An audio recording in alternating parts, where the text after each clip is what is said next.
Thank you very much for taking this time to chat. Could you please tell us a bit about yourself? Sure, my name is Motaz Attalla. I'm a senior program officer at the Bill Melinda Gates Foundation. I work in the North America Advocacy, Public Engagement and Insights team. When it comes to connecting with such kind of funds and support from your organization, what kind of paths young African entrepreneurs need to go through? It really depends on the issue area. The foundation has several dozen strategies across many issue areas, across many sectors and domains. And it has partnerships with large NGOs, small NGOs, research institutions, universities, private sector organizations, companies, and that includes also startups sometimes.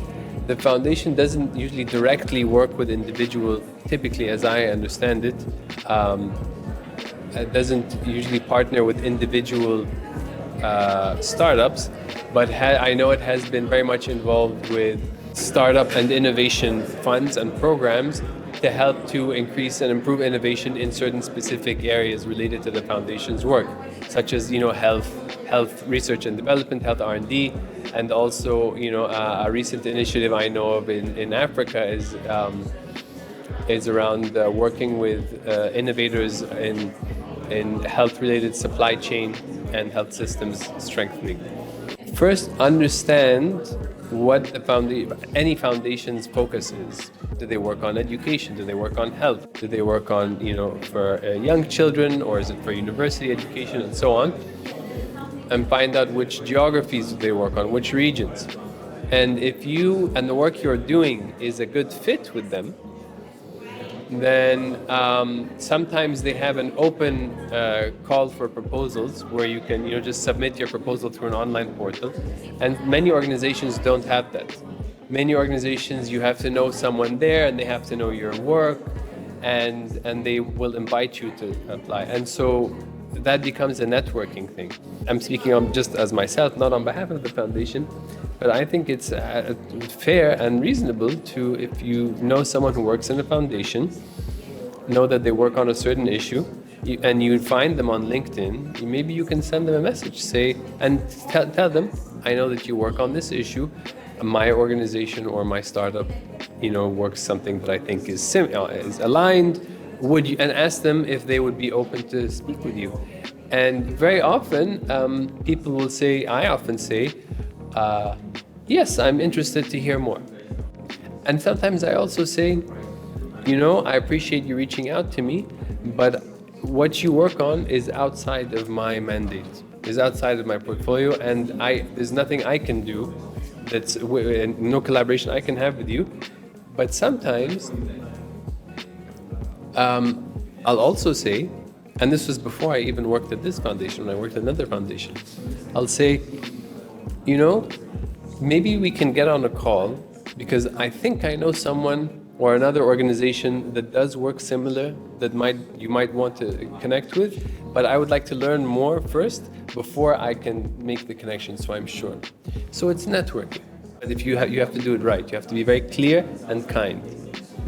So events like this one, African Diaspora Investment Symposium, aims to bring together different organizations, individuals who want to do something good for the continent. And as Bill and Melinda Gates Foundation, or your personal observations, what did you really like about this event? The one main thing that one of the panelists in the morning mentioned is the energy. I know we're in California, and people like to talk about the energy and these things, but I really mean it. I mean, there is a very positive, optimistic, serious, and focused spirit, really. And I think that is very, very critical and very powerful. And a very clear and shared sense of understanding amongst everyone here, almost like it's a given, that Africans are very clear on their future and are very clear on their vision for their future, and are clear on the role that they see for themselves in it. They are as the leaders of that future, the drivers of progress towards the future. And it's a place where the relationship between Africa and champions of Africa who are outside Africa, or whether it's countries or organizations or companies outside Africa that are invested in it, the nature of that relationship here feels healthy.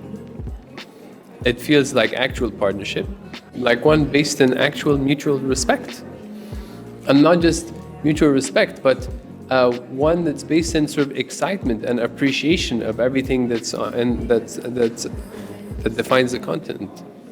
And that's the most important thing for me. And that's a high level thing, but it's also, without it, like, no meetings or panels are important. If the meetings and panels have the best people in the world, but the spirit doesn't have this, it won't create anything meaningful for the future.